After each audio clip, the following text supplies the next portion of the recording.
Everyone who's going to be seeing Out of Order here in Danang Film Festival, we are so honored. We are a group of Filipino creators back in the Philippines, and we wanted to show the world what Filipinos has in store when it comes to content creation. So I hope you appreciate the film. It's quite a very heavy film if you look at it, because it's a courtroom drama. But I hope that people who will watch this film gets a little sneak peek on what Filipino movie making is like. Hello Kathden fans! Ito na nga ha, sobrang cute ng Kathden dito mga kasembreros. Dalawa actually ito. Una, itong parang para mag-asawa sila na ikakasal mga kasembreros sa wedding reception. Naka black suit tuxedo si Pops Alden mga kasembreros, at saka si Ma'am Catherine naman ay very classy dito sa kanyang white dress mga kasembreros na casual. So ang kulit ng kanilang pero edited po ito mga kasembreros ha. Ang kulit lang no ng ginawa nila dito. And then yung isa dito, yung sa car sila no, sa kotse, grabe ang tindi. Yung nasa parang nasa Ivy College and Ma'am Catherine, tapos si Sir Alden naman. Pareho sila nakakotse, yayamanin ang mga bilyonarya mga kasembreros. So ang kulit no, si Ma'am Catherine ay kulay gold yung kanyang car, at saka si Sir Alden naman ay kulay white mga kasembreros. So parehong mayaman no, yayamanin pero humble, down to earth ang yung Pops Alden. So salamat po kay Kath Mac 08 Onig mga kasembreros sa kanyang edit po no sa Kathden mga kasembreros. And then yun nga, napakinggan niyo Sir Alden na ito kasi hindi ko ito naisali no sa kanyang interview mga kasembreros niya sa DANAF or Danang Asian Film Festival mga kasembreros. So sinabi niya dito na yung parang kung ano yung creativity no ng Filipino when it comes to content making. So heavy drama ito, nasa courtroom mga kasembreros. So abangan natin ito sa Netflix ha.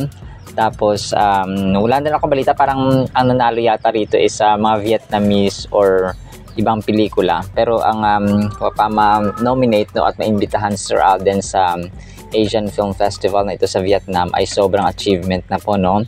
So congrats pa rin talaga no kay Pops Alden mga kasembreros. He represented not only himself but also yung mga Filipino makers mga kasembreros ng pelikula na kung saan siya nga ang representative mga kasembreros. So congrats no Sir Alden. And then ito, sobrang cute ng ginawa ng isang fan din dito no sa kay Catherine. Parang compilation, tapos semi-edited mga kasembreros na black and white yung kulay no, sobrang ganda. Compilation ng pictures may phenomenal box office cinema queen mga kasembreros. So ang lupit no, ang lupit ng kanyang edit. So kasi 'di ba na parating nakita natin mga kulay-kulay talaga, colorful, pero ito black and white yung tema mga kasembreros. Tapos yan, nakakabayo si Catherine, nasa rancho and so on. So yung mga compilation ng pictures ni Katreng mga kasembreros. So sobrang lupit lang ng kanyang ginawa.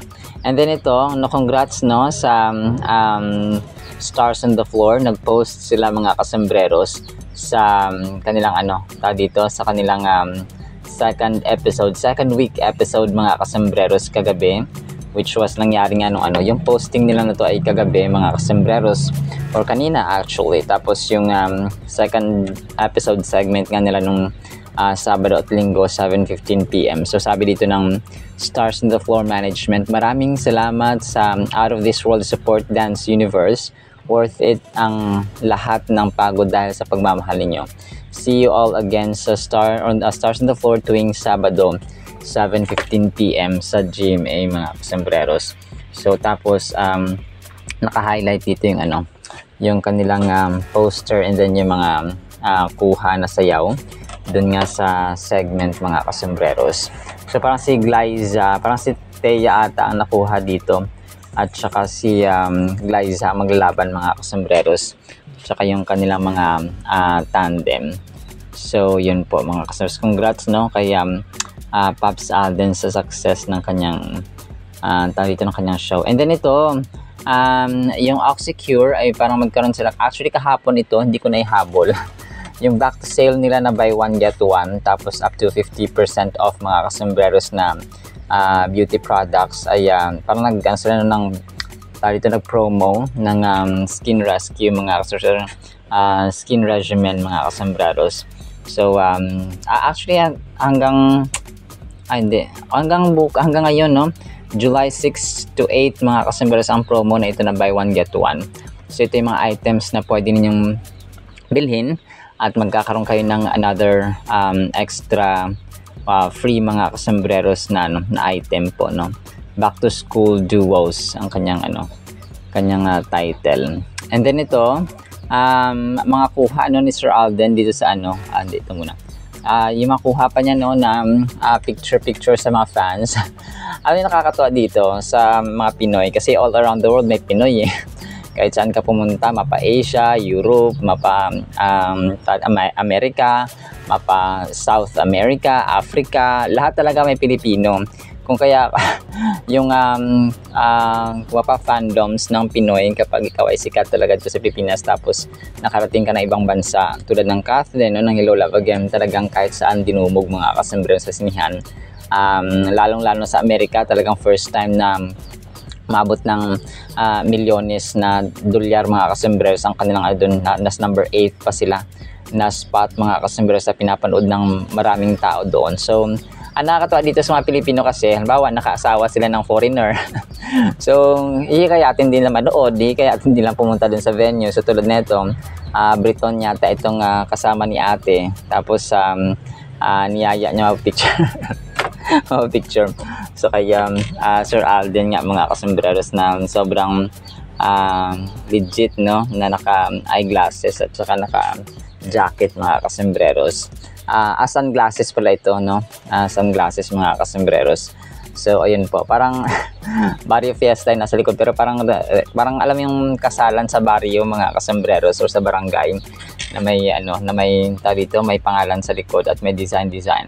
So sobrang kulit lang, no, ng mga Pinoy talaga pag fans.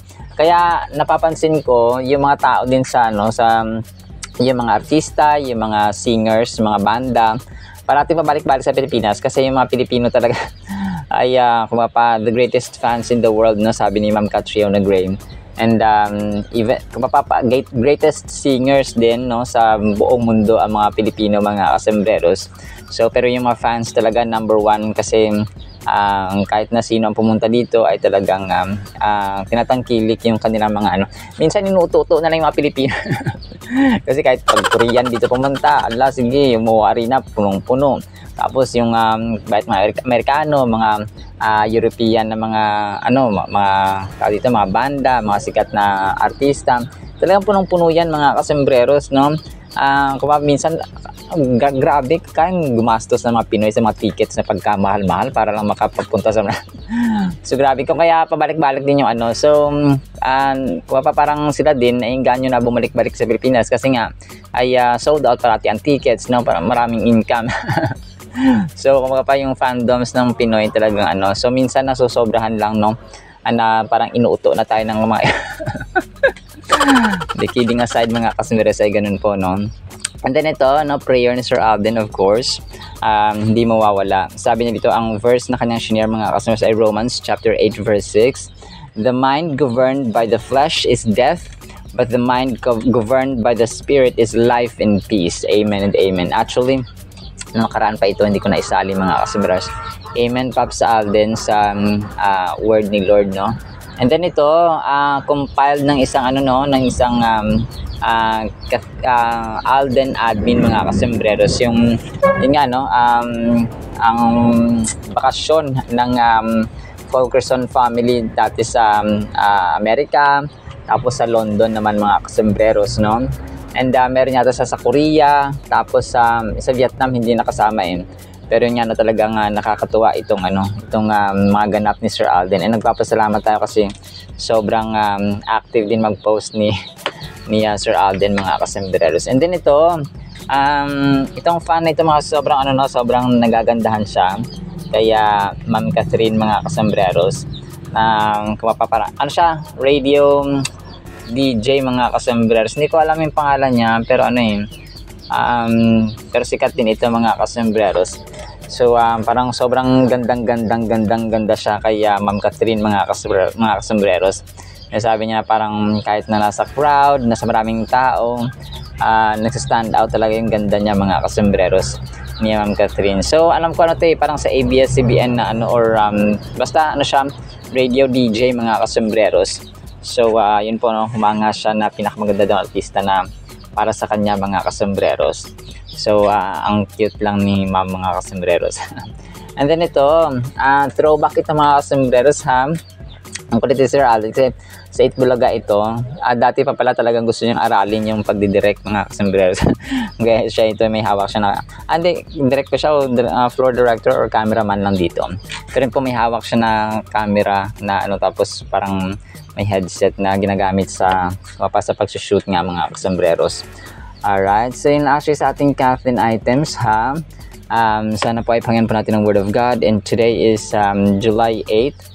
2025 Tuesday po mga kasembreros. Sana po ipakinggan po natin ang Word of God.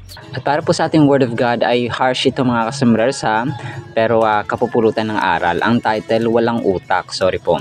Matthew 5:22, But I tell you, Jesus Christ is speaking, that whoever is angry with his brother will be guilty and have to suffer for his wrongdoing. Whoever says to his brother, you have no brains, walang utak, will have to stand in front of the court. Whoever says, you fool, will be sent to the fire of hell. Grabe no? New Life Version po ito. Sa New King James Version, ang sinasabi po doon ay whoever is angry with his brother without cause, no, walang dahilan mga kasembreros, shall be in danger of the judgment. So alam natin no, yung walang utak, yung mga terms ng mundong ito, sorry po sa mga terms ha, ito tanga, BOBO or stupid mga kasembreros. So mangmang, so ang Biblia ay gumagamit ng mangmang mga kasembreros sa Tagalog. So ito po ay powerful reminder no, ng kahalagahan ng pag-control po ng ating emotion at saka ng ating mga salita na lumalabas po sa ating bibig. Ito talagang karaniwan na ito ngayon, parang yung pagmumura ay na lang no, parang usual na lang na ginagawa mga kasembreros. And the Bible says no, clearly no, malinaw mga kasembreros na guilty sila sa harapan ng Panginoon. Guilty tayo kapag sinasabihan natin yung ating kapatid, yung ating kapatid na babae o lalaki. So general na po ito mga kasembreros sa yung brother dito. So pwedeng kaibigan natin or yung ating kung sino mang tao mga kasembreros, kapag sinabihan natin ng ganito ay may judgment din pala mga kasembreros no. Parang parang you really mean it mga kasembreros, tapos wala namang ginagawang masama yung kaibigan or ang taong pinagsasabihan mo nito mga kasembreros ng word na ito ay parang pag sinabi palang walang utak no, no brains mga kasembreros, ay may judgment pala ang Diyos dito mga kasembreros. Kaya dito natin nakita na talagang mahalaga na nagbabasa tayo ng Biblia mga kasembreros. Grabe no ang judgment, kasi sabi dito pag sinabi mo na tanga or BOBO or ganun nga mga kasembreros no, equal sa mga words na ito ay parang sinisend mo yung sarili mo at ikaw mismo ay ipapadala sa impyerno. Grabe no, may judgment mga kasembreros. Jesus is not only addressing the physical act of murder but also delving into the root cause of violent actions. Yun ay galit nga at saka insulto mga kasembreros. Talaga nakakapag-trigger ito ng galit at saka ng sama ng loob na nagsisimula pinagmumula ng away mga kasembreros at gulo sa loob ng family, most especially mga kasembreros sa magkakapatid. Nakita ko talaga dito yung burden ng isang nanay, ng isang tatay, ng magulang mga kasembreros kapag mga anak ay hindi nagkakasundo at nagkakaroon ng hidwaan sa isa't isa. Sila yung parang unang nasasaktan more than the siblings mga kasembreros or yung mga anak nila. And si Jesus Christ ay in-emphasize dito yung malalim ba na impact ng mga negative emotions at saka salita na ito mga kasembreros ng na impact sa ating mga relasyon or sa ating mga kapamilya o kung sino man mga kasembreros na meron tayo, and spiritual well-being of course by equating them with murder. Grabe no, pang kinumpara or inalintulad ni Jesus Christ ang pagsasalita ng ganito ng mga masamang words na ito mga kasembreros sa isang murder. sa isang patayan mga kasembreros. So have you ever felt the sting of anger or the sharpness of insult? So sino ito nakaranas sa atin ng anger or ng pinagalitan ka tapos ganito yung sinabi sa'yo, tapos yung talimba ng mga insulto mga kasembreros. So these emotions and words can damage not only the person they are directed towards but also the one expressing them. So kasi ikaw, halimbawa, nagsabi ka naman ganitong words, parang usual na sa'yo, nagre-reflect kasi kung anong uring pagkatao meron ka. Grabe, yung parang usual na lang at saka normal na lang sa kanyang pagmumura. So, nagre-reflect yung words mo sa kung sino ka in general, kung anong personality na meron ka mga kasembreros.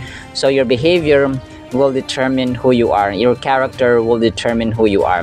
And Jesus is urging us to strive for peace, no? Talagang may peaceful tayo na relationship mga kasembreros sa bawat isa. Understanding and kindness sa lahat po ng situations ng ating buhay.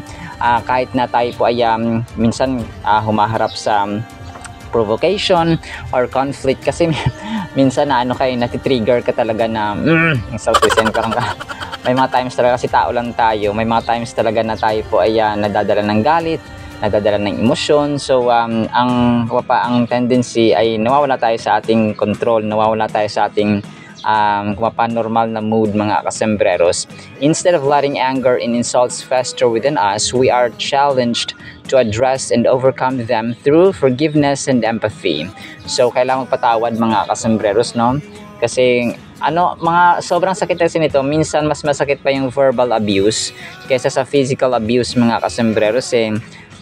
Yung talim, yung sharpness mga kasembreros na mga salita na sinasabi natin sa mga anak natin, sa asawa, sa kapatid, sa anak, sa magulang mga kasembreros, lalo na kapag yung anak talaga parang sinusumpa yung mga nanay nila or ang tatay mga kasembreros, sobrang sakit po nun. And we can only feel the same way if we become parents already mga kasembreros. So yun po siya. Let us reflect on this verse and ponder how we can better control our emotions and words. And i-consider natin yung impact ba, yung sakit at saka yung negative emotion na dinudulot ng ganito mga salita mga kasembreros. And sabi nga dito, nung minention ni Lord na angry with a brother or sister, ay nag-equate ito ng severe consequences. Kaya severe talaga kasi sabi nga dito judgment, no? Meron judgment ang nagsasalita nito mga kasembreros, wala kang utak, wala kang parang gano'n, di ba, biyaw ka, wala kang so may may judgment mga kasembreros. Tapos guilty, no, kumbaga pa sa korte, you are proclaimed, declared guilty ng husgado because of the words that itong words na sinasabi natin mga kasembreros. And sabi pa nga dito, you will be sent to the fire of hell. Grabe, no? Parang masahol pa siya sa pagpatay nga sabi ng Panginoon dito mga kasembreros. And according din sa James 1:19-20, no? Everyone should be quick to listen, slow to speak, and slow to become angry, because human anger does not produce the righteousness that God desires. So yung galit, hindi talaga yan nakakapag-produce ng good benefits or good results mga kasembreros. Always and always, parang pag nagalit ka, kailangan may control pa rin mga kasembreros, kasi kapag naging war freak ka, yung epekto at saka yung impact nito ay sa atin din mismo, parang babalik din sa atin mga kasembreros.